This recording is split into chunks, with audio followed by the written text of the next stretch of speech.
Welcome to Manchester United Daily Updates. Before continuing this video, click the like button and subscribe to the channel. Exclusive. Ruben Amorim urged to rip up Man United plans as January transfer priority decided.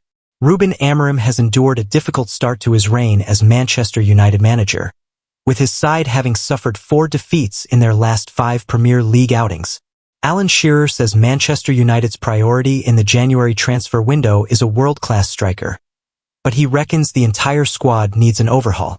United host Shearer's former club Newcastle on Monday, with Ruben Amorim's side languishing in 14th place in the Premier League, after 4 defeats in their last 5 league games. With Marcus Rashford exiled by Amorim and Rasmus Højlund and Joshua Zirkzee failing to score, former England star Shearer said signing a goalscorer is a must for United when the window opens. With little money to spend, United's options are limited, with the club needing to sell to raise funds to buy, although Shearer reckons the entire team requires a rebuild, not just up front. "Where do you start?" said Shearer, a Betfair ambassador. "Without doubt, United need a top striker. I've made my feelings clear on that for a long time now. They could go out and spend a load of money on Viktor Gyökeres. Amorim obviously knows him really well. He said that he wouldn't go back to Sporting to take them out, but that may change.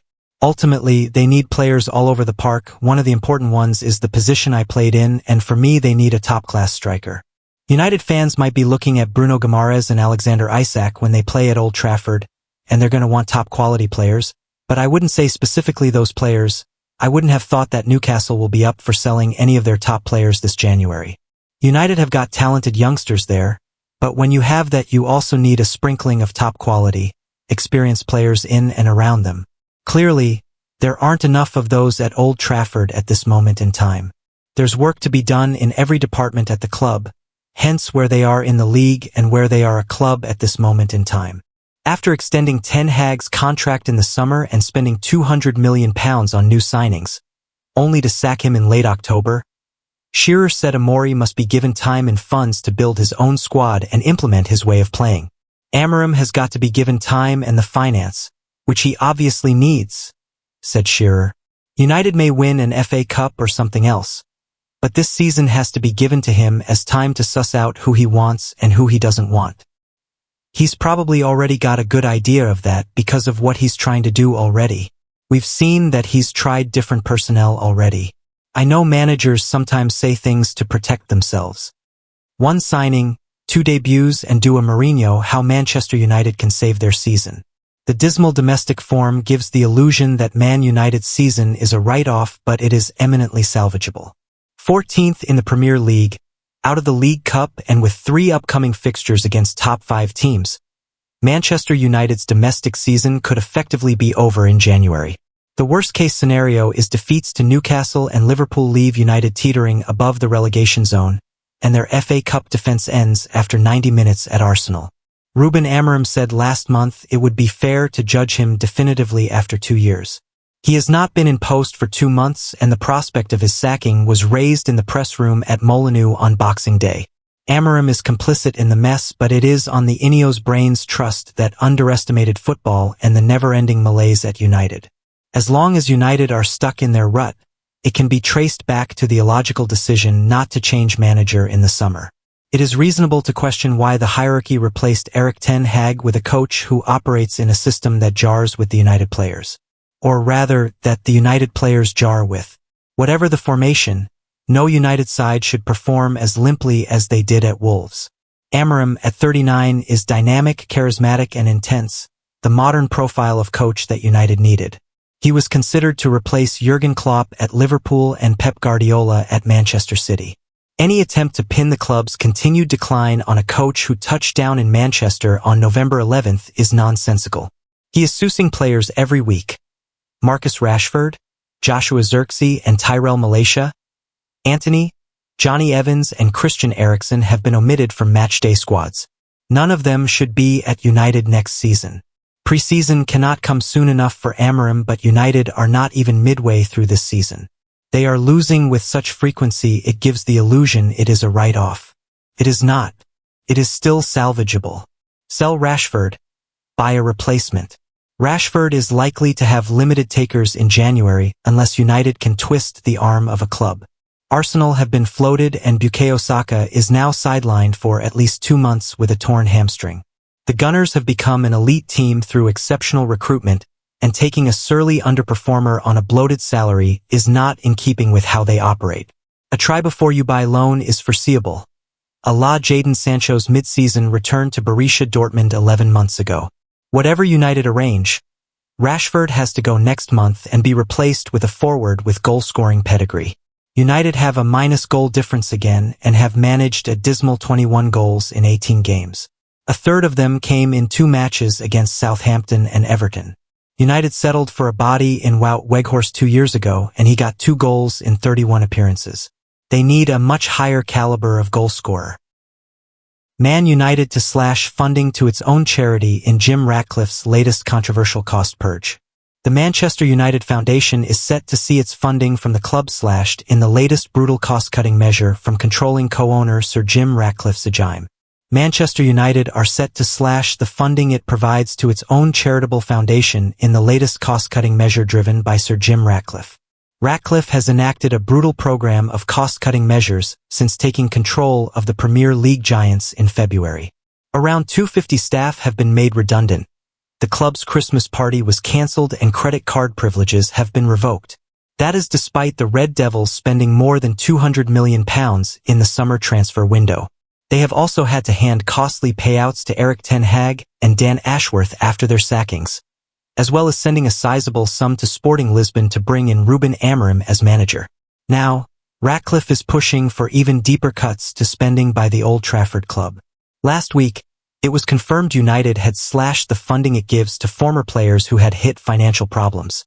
According to Sky News, United have followed that by cutting the funding it provides to its own charitable arm. The club provided close to £1 million of funds to the Manchester United Foundation last year. But it is claimed the club plans to inform the foundation's trustees that funding will be curbed from 2025 onwards. It is understood that a substantial element of the support given to the foundation would be cut. The foundation is expected to be informed about the scale of the reductions in the coming weeks. It works in local communities around Manchester and Salford to engage with underprivileged and marginalized people. United have declined to comment on the report, but it is understood that all areas of club expenditure are being reviewed due to ongoing losses. They remain proud of the foundation's work and have insisted significant support for the charity will continue. This latest measure has been slammed by the Manchester United Supporters Trust. In an explosive statement, the trust branded the move another depressing example of United chiefs chasing the wrong priorities. A Must spokesperson told Sky News, "The prospect of cuts to the charitable foundation are another depressing example of the wrong priorities at United, cutting back on support to the community it purports to serve. Financial sustainability is important, but instead of further investment to show ambition and go for growth, the club is counterproductively trying to cut its way out of its problems. It's hard not to conclude that the negative atmosphere they're breeding is feeding its way through to the equally depressing performances on the field." Ruben Amorim is putting pressure on Man United chiefs to get one deal done quickly. He is desperate. Ruben Amorim is now aware just how much work is needed to turn things around at Manchester United. At the start of December, Ruben Amorim warned Manchester United fans that the storm will come just hours after beating Everton 4-0. Those comments came after the first of 9 games in December. The disappointing 2-0 defeat to Wolves marked the 5th loss of the month, and Ruben Amorim will now be desperate to end the year on a high when the Red Devils face Newcastle United on Monday evening. After Monday's visit from high-flying Newcastle, attention will turn to the January transfer window, Amorim's first opportunity to make changes to his squad. Amorim has urged United to sign a left-wing back, while the Red Devils continue to be linked with midfielders and strikers in January. However, Amorim's first action could be extending the contract of a current player. Ruben Amorim desperate to keep Harry Maguire. Harry Maguire is set to become a free agent in the summer when his contract expires with United, yet to trigger an extension to his deal. As it stands, he is free to talk to clubs in January. The 31-year-old came extremely close to leaving in 2023 when United accepted a £30 million bid for Maguire only for a move to West Ham to collapse late on. Reports suggested United set a £10 million asking price for Maguire ahead of January, but the former United captain could be handed a lifeline by Amorim. According to Give Me Sport, Amorim is putting pressure on the hierarchy at Old Trafford to extend Maguire's deal by 12 months. The report adds that Amorim is desperate to ensure Maguire's head is not turned over the winter window when he is free to talk to clubs about a potential 2025 move. What Ruben Amorim has said about Harry Maguire. With Matthijs de Ligt struggling with illness in recent weeks, Maguire has stepped up and made 3 consecutive starts in the Premier League. Having previously played some of his best football in a back three, Maguire has done well at the heart of United's defense, even if that hasn't translated into positive results. Amorim has been impressed by Maguire's attitude, which suggests why he wants to keep him at Old Trafford beyond January.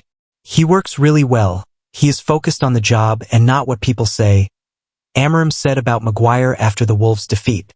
With Bruno Fernandes suspended for the Newcastle clash, Maguire could captain United on Monday in a show of faith by Amorim.